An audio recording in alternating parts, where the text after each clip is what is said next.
youngest son moved.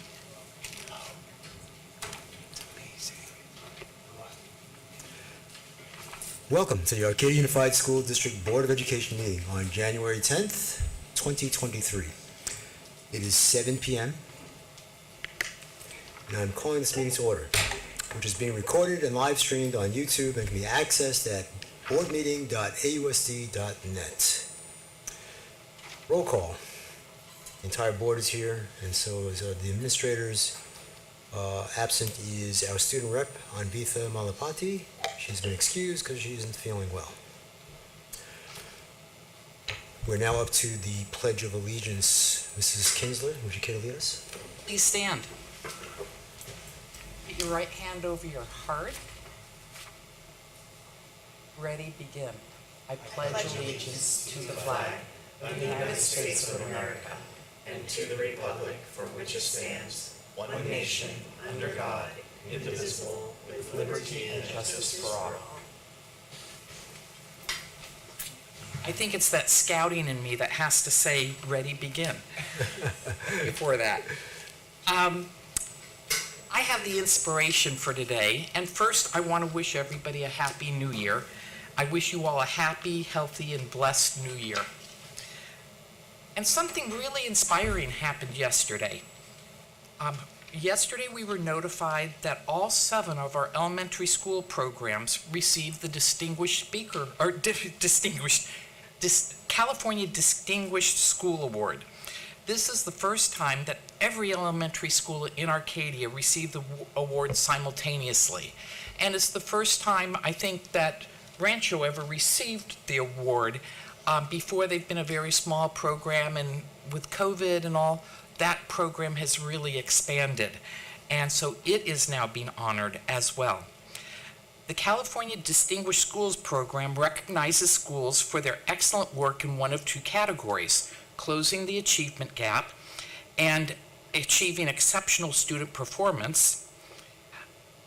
To select California Distinguished Schools, the California Department of Education uses multiple measures to identify eligible schools based on their performance on the state indicators as specified in the California School Dashboard.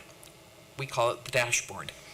Specifically, the 356 schools who are that were recognized this year were selected by analyzing data reporting through the 2022 dashboard, including assessment results, chronic absenteeism, suspension rates, and socioeconomic data. Of course, these results don't happen in a vacuum. Our staff, our principals, our teachers, our instructional assistants, who continuously work to improve the education of our children, along with people like the maintenance and operation team, and that includes like nutrition and nurses and bus drivers, and we can keep going on and on with all the different categories, who ensure our schools are in top condition and students can learn every day of their operation. Additionally, our parents ensure our students are at school and ready to learn. Our parents are our tremendous key partners. Thank you all for what you do so that our schools can be honored with prestigious awards and accolades. So that's my inspiration for the day. Thank you, Mrs. Kinsler, for sharing that great news. We're now up to approval of agenda. Do we have a motion to approve the agenda? I'll move to approve the agenda. Do we have a second? I'll second. Motion made by Mrs. Chavez, seconded by Mrs. Yee. All those in favor say aye. Aye. Agenda is approved. We're now up to the student representative report, and Anvitha Malapati is absent. However, our 2 ASB officers will be presenting our student report. Right. Hello, I'm Joshua Tran. I'm a senior, and I'm Arcadia High School's ASB Activities Commissioner. Hi, I'm Felicia Wu, and I'm a senior, and I'm Arcadia High School's Club Commissioner. And we will be delivering your board report this evening. ASB will be hosting an all-school welcome bonding event, Hoopcoming 2023, on Friday, January 13th from 3:30 to 5 p.m.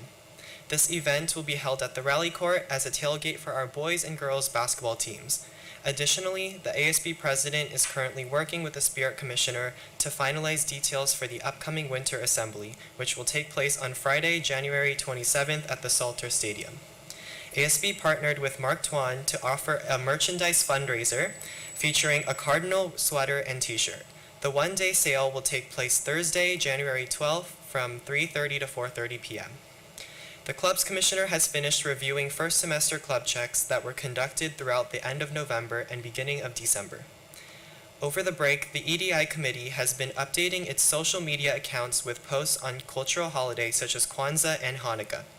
The EDI committee is currently planning for upcoming January events, including a Connecting Through conversation on mental health awareness.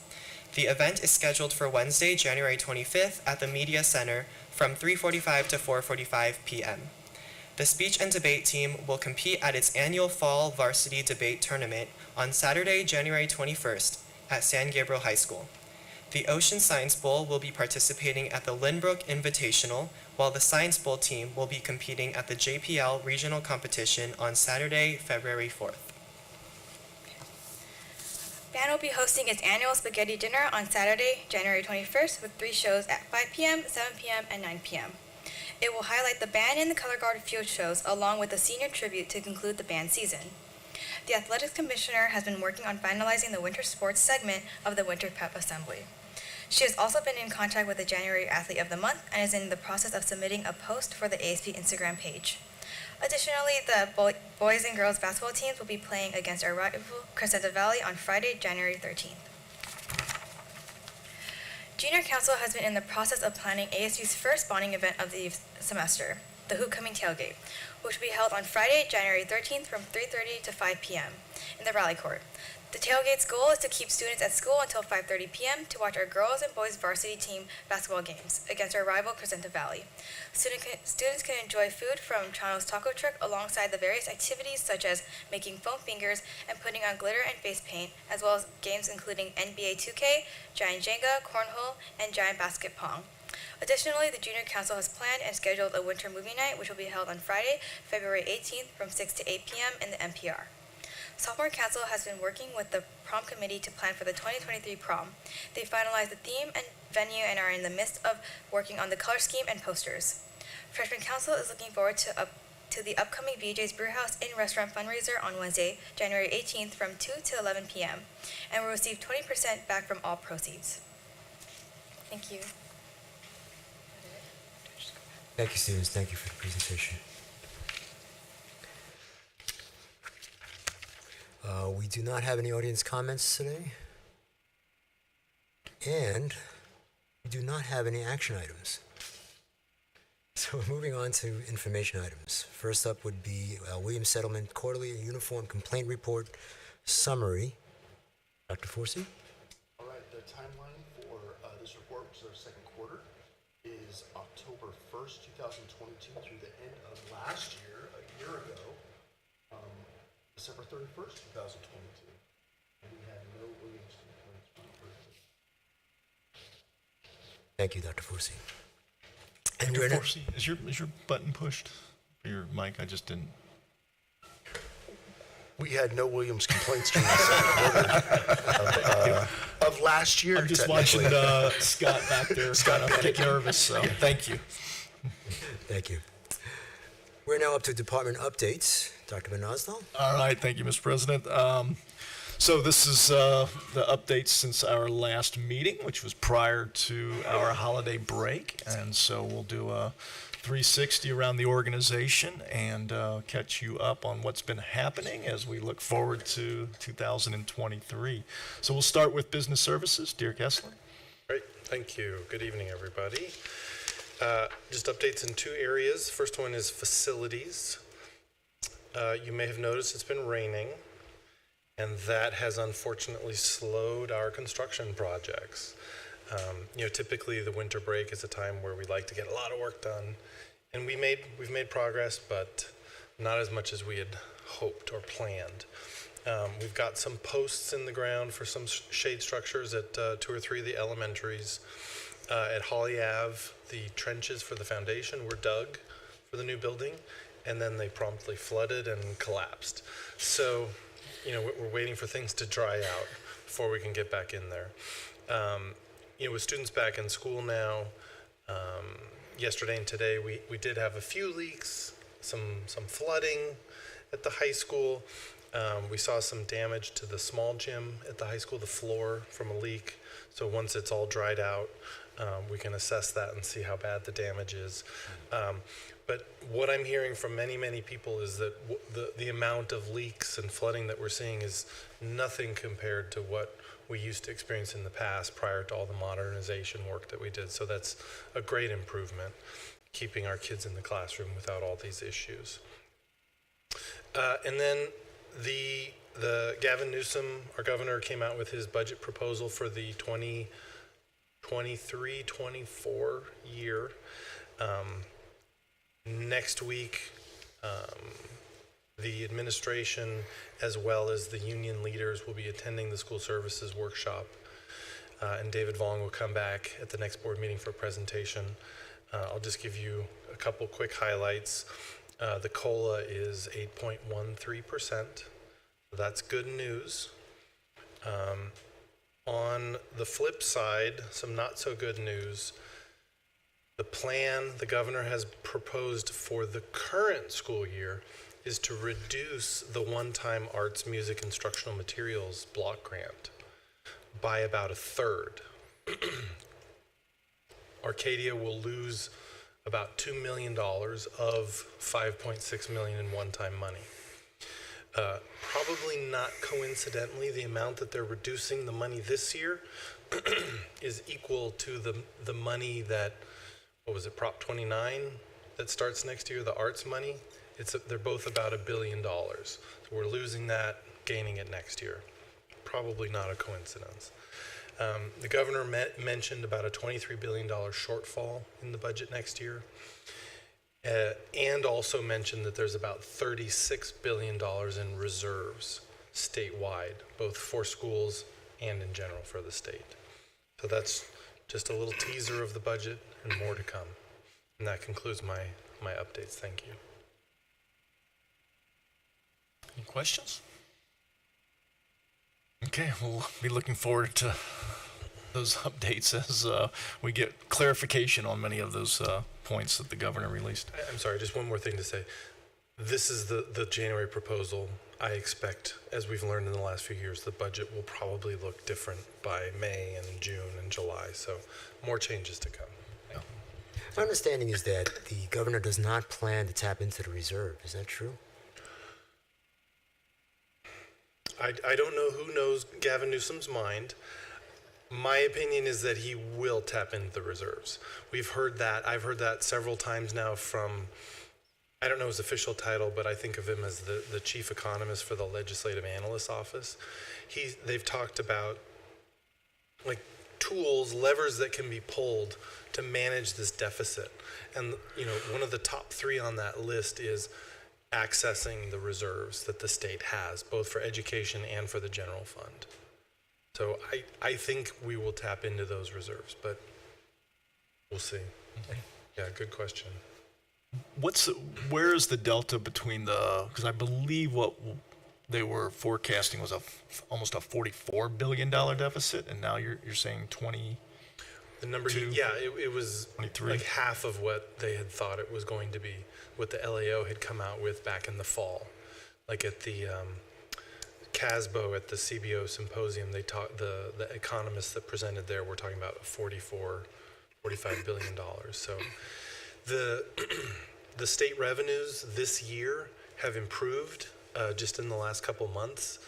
Start of the year, revenues were below projections. Now they're a little bit above for the last few months, and even year to date, they might be above the budget projection. So I think that's maybe helped with that deficit that they're expecting next year. No, it's still a big figure of a deficit, Yeah. but when you start with 44, 45, that was, And when pleasant. you have reserves to access, to manage that, that's Yeah. a great a better situation to be in. Okay, thank you.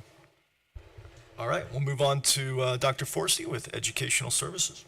All right, welcome back. It's been a wonderful 2 days and much needed rain, but that causes or has the potential to cause issues. And it's been a really good 2 days of school for people coming back from vacation and dealing with weather and all that, which we're not as used to in Southern California, but it's been a very good, smooth start to the new year for all of us. Thursday, we'll be hosting an MTSS leadership group meeting.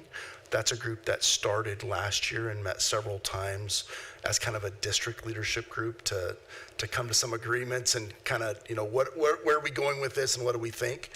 And then at the end of last spring, we had our MTSS summit where we really moved that work into site teams and had our elementary schools working with principals and counselors and teachers who agreed to come in for a couple days and work together on that work. And so it became much more site-based.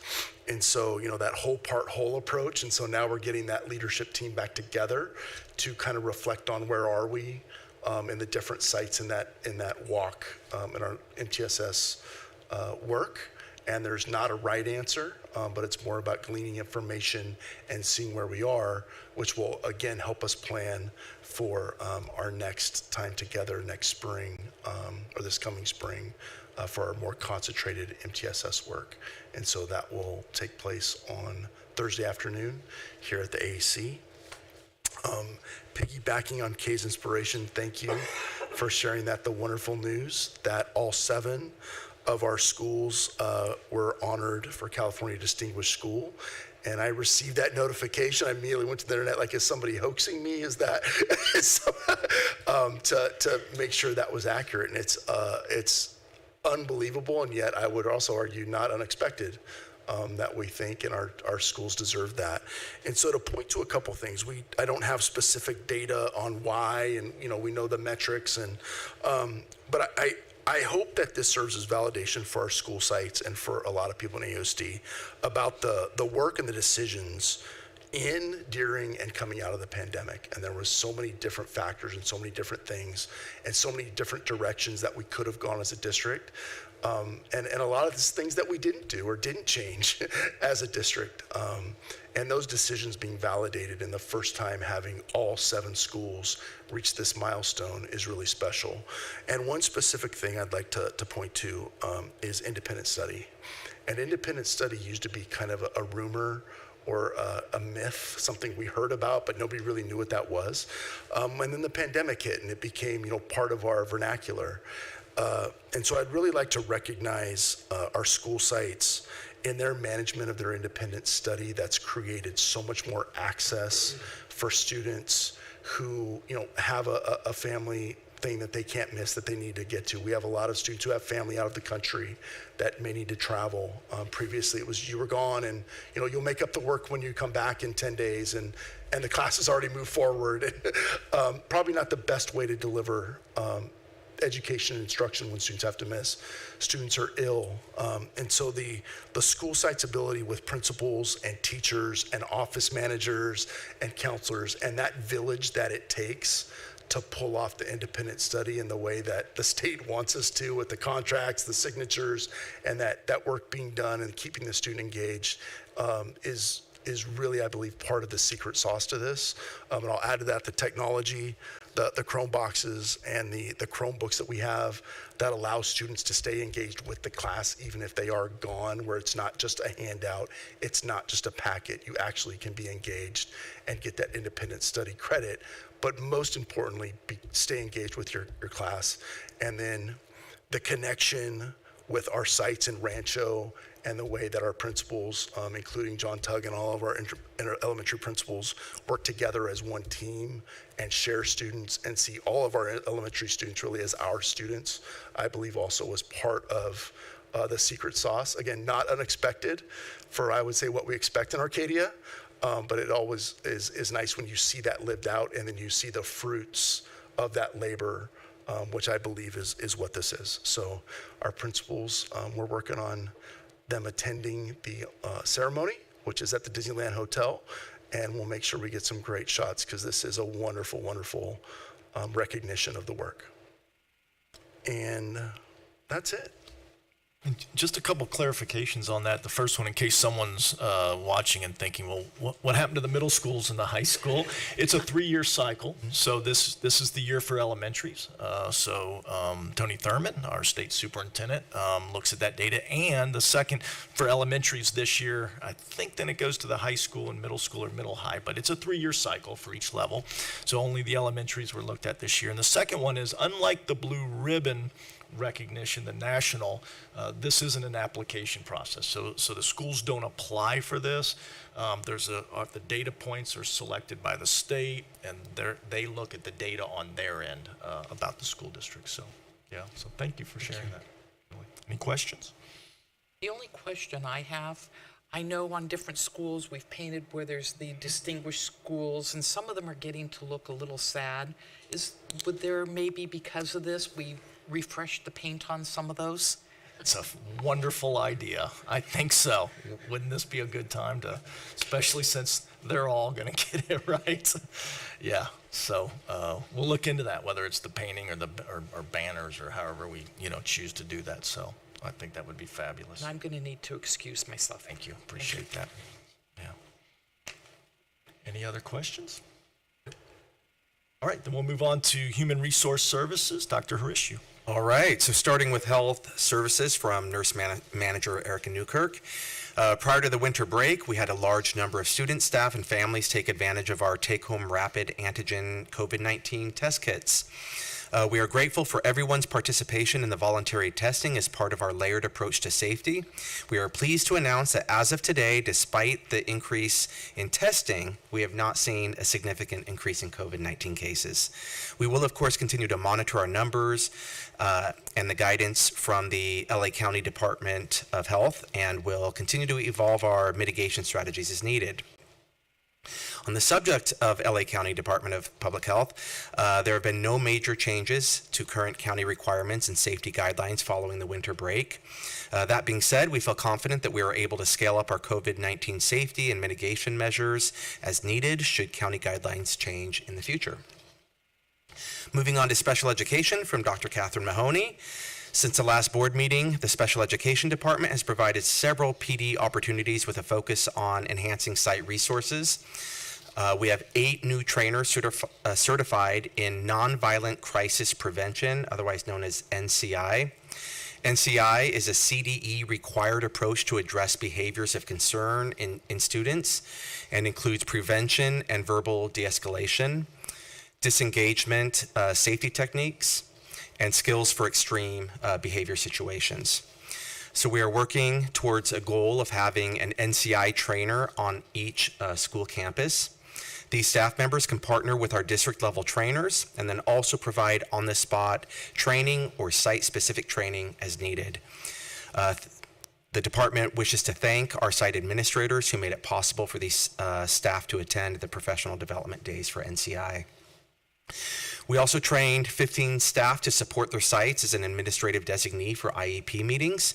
This allows these staff members to assist their sites while also providing them leadership opportunities. Again, the department wishes to thank the participants and site administrators for ensuring the staff were able to participate in this training. Moving on to human resources. It's an exciting time of year where we have begun the Profiles in Excellence nomination process. The forms went out in December, and staff will have up until this Friday to submit their nomination forms. And as you all know, Profiles in Excellence is designed to recognize outstanding employees who embody the district values and contribute to the district's healthy culture.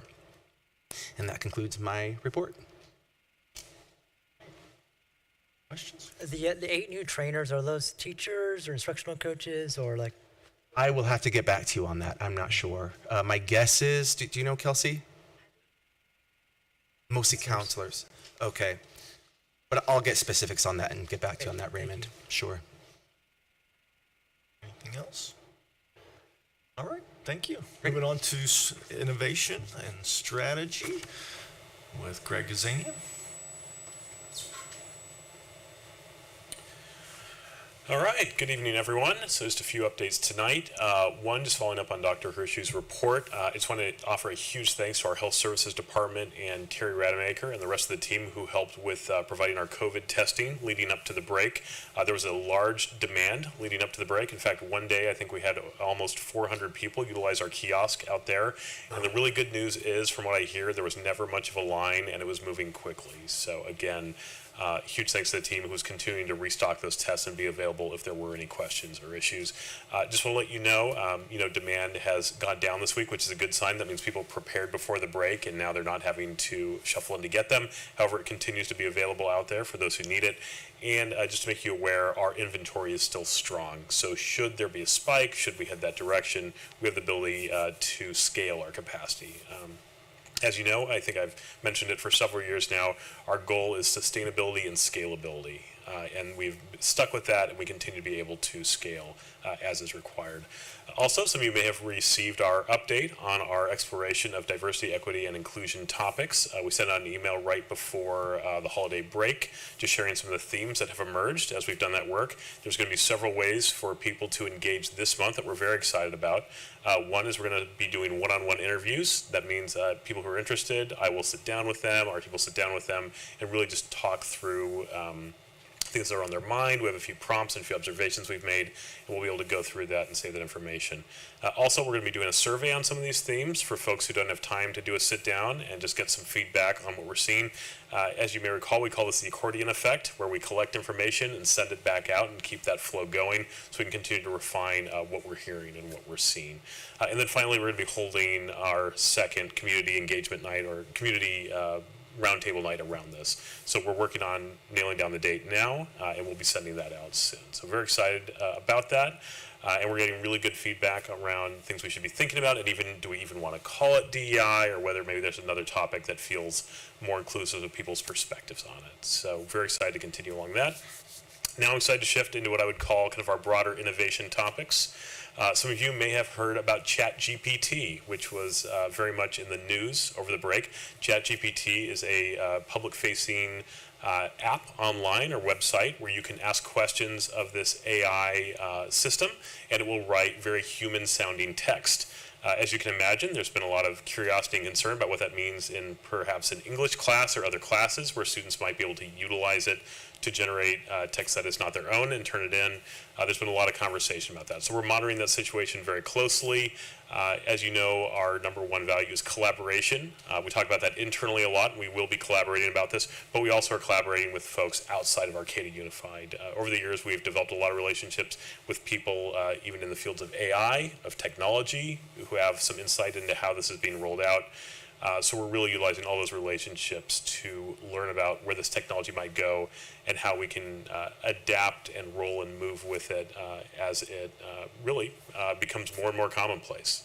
I will say, as with all technology, there's some questions and curiosities and maybe concerns, but there's also opportunities. Aside from the ChatGPT interface, we've been able to explore some of the technology they are using and ask the question, how might it make things easier in Arcadia Unified?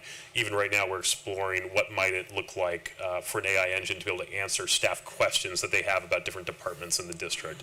What if you didn't have to look through a list of 10 people and try and find that one piece of information? What if you could ask this bot in a natural language way, when does the next period start at the high school, or when is the next board meeting? So as much as we're exploring how this might impact us in maybe a curious or questionable way, there's also some opportunities to grow. On that note, going from smaller to bigger, again, through our collaboration, we are connected with a lot of folks at different levels of innovation, technology, government. I just heard from one of our contacts that I think in the last few weeks, actually, a federal bill was signed that is really putting a large amount of funding towards strategy, research, and innovation in education at the federal level. The reason they thought of us is, believe it or not, we actually have one of the longest running R&D departments in the K-12 school district. It's still not very common, and they thought we just might like to be aware of that. So we are reaching out to our contacts at the federal level and in some of those related fields to see if there might be a way we can get involved in some of that funding or some of that effort. Again, this is something we've been doing for quite some time, and it's exciting to see really the value of R&D, research and development, and innovation in K-12 at the federal level. So those are some of the things we've been exploring lately. Happy to answer any questions if there are any. I appreciate you mentioning that, it's not just a negative. There's possible opportunities with this technology, because I think a lot of the media has been hyping the plagiarism aspect of the AI, and it's gonna get rid of jobs. I'm a journalist. It can write my article for me, or that type of thing. But I think with anything new, it's always a little scary. But anyway, thank you for reminding us that everybody needs to look at this from all angles. Absolutely. I was waiting for you to say that your presentation tonight was written by Chat APT, but because for folks that have not read about this yet, the real next level is that it's not just providing where you want to find what you're looking for on a website. It is actually writing original content to answer what you're asking or within the prompt. So, but significant impact for teachers even developing lessons as a starter. It's never going to be, the perfect, lesson plan from a chat, but, as building a body for you to start with. I've been watching teachers just really push on it to see, what is it capable of and what could that mean for us. So we'll be watching that. So thanks for bringing it up, and look forward to some rich conversations about what that's going to mean for us on both ends. So. I did want to just say too, I really do appreciate that our district has put a lot of, efforts in the R&D, because, and also just even with the teachers' grants, I just wanted to let you know, I've spoken to quite a few teachers, and they really are just so grateful for the teacher grants, and they're, just being able to explore different things that they want to explore, and that's a credit to our teachers too, wanting to continually innovate the way they teach and make it better, and do all they can to, give our students the best that they can give them. So thank you so much for continuing that for our teachers. Yeah. Thanks for saying that. And I want to take a moment really just to thank and honor our teachers who are courageous in trying new things. It's not always easy. There's a lot of things going on, and having that time that they take to ideate, to be courageous, to try new things, and to reach out and ask for the resources is just very awe-inspiring. And I want to be very clear, they do most of the work. So just a huge thanks to them, and also to our principals and our administration who make the space to do that. And I could list every department. I won't take the time tonight, but every department has been involved in paving the way to protect and to encourage folks who are trying new things. Thank you. On that, the federal program that you're looking to engage with, do you mind sending that information to us? Maybe we can help on our side, and on the political end, to try to get some help that way too. I'd be happy to. I'll be sure to send that to you all. All right, thank you. Thank you all. Last, we have Ryan Ferran with Communications. Social media does not sleep over the break, does it? No, never sleeps. Unfortunately. Neither do our interns. Thank goodness for them. That's true. Got a good system in place. But yeah, actually, speaking of DCI, I'll start with that. We actually had our first meeting of the semester yesterday. We restart every semester. Some semesters, I guess the majority of them, we do applications and take new students, but since we had all 24 apply for this semester from last semester, so we're gonna, no new applications, but we have a solid group of veteran interns that'll be back with us for this semester, which is fantastic. Great inspiration by board member Kinsler, mentioning the California Distinguished for all of our elementary schools. We've been going through the numbers that been shared earlier, and it is very impressive. So we're going to send out a press release tomorrow, not written by ChatGPT, but we will do that ourselves. Interestingly enough, I did put in a press release that we've written last year for ChatGPT, and it was pretty good, but it did have some inaccuracies in it. Put in a great quote from Dr. Van Nostal, however, which sounded actually frightening, just like something you would say. But you can readjust the prompt, and it got pretty good, but it's still got some ways to go. But we'll put that out publicly tomorrow, and then we'll probably do an email blast to our entire community to celebrate this fantastic news, because when we heard all schools, it was, wow, really? And very impressive. So we're going to celebrate that big time this week. And so all schools, and only twice before we had 3 schools. So this is like, we're blowing away records. So twice before, I think our first recognition was in the 80s, and 2 years we had 3 schools named, but 7 is just incredible. Most schools recognized outside of LAUSD, which has a lot of elementary schools in the entire county. So 7 in the county is only second to LA Unified, which is amazing. And 300 schools were honored with the California Distinguished in the state, which sounds like a lot, but there's 5,000 elementary schools, so it's actually less than 6% recognized with California Distinguished, and there's a lot of them here. So congrats, and Dr. Brown is in the audience, so congratulations to you and all your colleagues. Amazing job. So that'll be out later this week. Great news. Any questions? Thank you. All right, thank you. And before we leave this part, and a lot of the reports are kind of, we're in transition from, coming through the holiday and reporting some things that happened before, but looking forward to 2023. I just want to take an opportunity, first and foremost, to always thank the people that are in our organization, that when we say we're on break, it doesn't mean them. So our organization, as you know, we have all the people behind the scenes taking care of our facilities, maintenance, and just ensuring that when students and especially teachers and staff come back, that everything is ready. Again, the rain just made that much more difficult, ensuring that, they were checking every space for, possible leaks and flooding, and making sure that all of those educational spaces, as Derek shared, are ready. So just a thank you to them as always.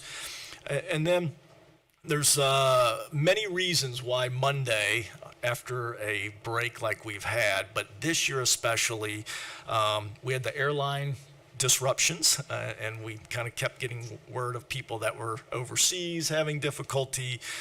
You throw in the flooding, and now what the media loves to call the triple-demic of health issues going on. And it would be easy to just expect and have come to fruition a poor start as far as attendance of students and staff. We did not have that, and to me, it's just, again, a testimony to the commitment to education that we have from our community, from our families, from our staff here in Arcadia. Again, the commitment to ongoing health guidelines and ensuring that we know there's a lot of sickness out there, but everyone doing their part and doing their best to stay healthy and to ensure that kids are at school in the classrooms when learning is happening. And so just a thank you to the entire community for being back and ready to learn and to head into 2023. Looking forward to one of the best years we've ever had. So, Thank you for the reports. Appreciate it. We are now up to our consent items. Do you have a motion to approve consent items A through D? I will move to approve consent items A through D. Do we have a second? Second. Motion made by Mr. Chung, seconded by Mrs. Chavez. All those in favor say aye. Aye. Consent items are approved 4-0. Mrs. Kinsler was excused due to a personal emergency. We're now up to comments. That was quick. Would you like to lead off, Mrs. Chavez? Sure. Happy New Year. And it seems like we haven't been here in a long time, so I just wanted to roll back to pre-break and say how much fun it was to go to all of the holiday festivities at elementary school, at the middle schools. There was so much happening in December with trying to get to the finish line and add all that into anyway, just thank you to everybody for all that effort because it really builds community and everything was so well attended and it's still fun for me to see crowds at schools just coming back. It feels great. So anyway, thank you for that and looking forward to a busy time and hopefully things dry out a bit this week and hope Anvita feels better soon. Thank you. Mr. Chung, would you like to go next? Yep, Happy New Year. I missed last meeting. I was going to one of those events, Winterfest. I had a great time. But yeah, it was really enjoyed going to all the shows. Felt really strong this year. Just everyone's so happy to be back. The choir and orchestra concert was excellent too. Great to see just good shows, people being together, enjoying that. So was all the other elementary, middle school concerts. Congratulations to the 7 schools for the California Distinguished Schools recognition. LA County only had 70 schools recognized, and we had 7. So 1 out of every 10 schools was an Arcadia school. That's pretty remarkable, pretty impressive. Because I missed last meeting, I missed the Highland Oaks boardwalk discussion. I'm not going to go way into it. Everyone covered it really well at the last meeting. I just want to thank Principal Matera, her staff for a wonderful day, and thanks for hanging out with me, Craig. It was nice to kind of go around campus and reminisce at our old stomping grounds, and really cool to see. I didn't have them, but Mrs. Cyril and Britt was there helping out at one of the clubs too, so that was really cool to see them and watch you reminisce with them as well. But yeah, so looking forward to all the other events coming up, spaghetti dinner, reflections, and lots more. Last thing, it does seem like people forgot how to deal with the rain.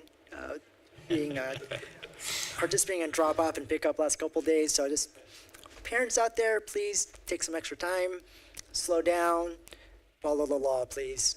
And yeah, that's it. Thank you. Yeah, mine's short. Everyone's pretty much covered everything, but again, congratulations to the schools for California Distinguished Awards. Happy New Year, everybody. Hopefully everyone had a great holiday. And just a quick plug, since I'm the liaison for Music Club, that the spaghetti dinner, just because it's coming up so quickly, get your tickets. It's always a great show, and they would love your support for their program. And have a great second semester. Thank you, Mrs. G. Dr. Mendoza. Yes, the shows were packed before the break at the elementaries. It was fabulous. I know my own kids were saying, they were doing 3 shows. I'm like, 3? And all 3 of those were standing room only, so, they may have to add more. And then I just, an encounter I had that was really special, and I believe it was a parent from Baldwin-Stocker who also attended Baldwin-Stocker and now has their child there, and it was their first show. And apparently they ended with a song that is a tradition and has been going on for years. And she said, I just sat there and cried because she's like, I can't believe that tradition is still going and now my child participates in that. That comes with that consistency, stability, and tradition that we always talk about. Having staff that spend their career here and having parents now returning with their kids. And so that was a special moment. I was just so pleased that I happened to run into her and that she shared that with me. So just kudos to all of our staff and the parents for making sure that they're there and dressed up and adorable. So that was lovely. And Happy New Year. Looking forward to a great year. So. Great. Thank you, Dr. Mendoza. Everything's been covered. I just also want to highlight the holiday shows. I went to 5 elementary schools that week. I wish I could have gone to the 6, but nothing better than listening to the voices of children singing to bring joy. And it was a great way to set off the holiday season. And that's all I have. Looking forward to this second half of our school year. I think it's going to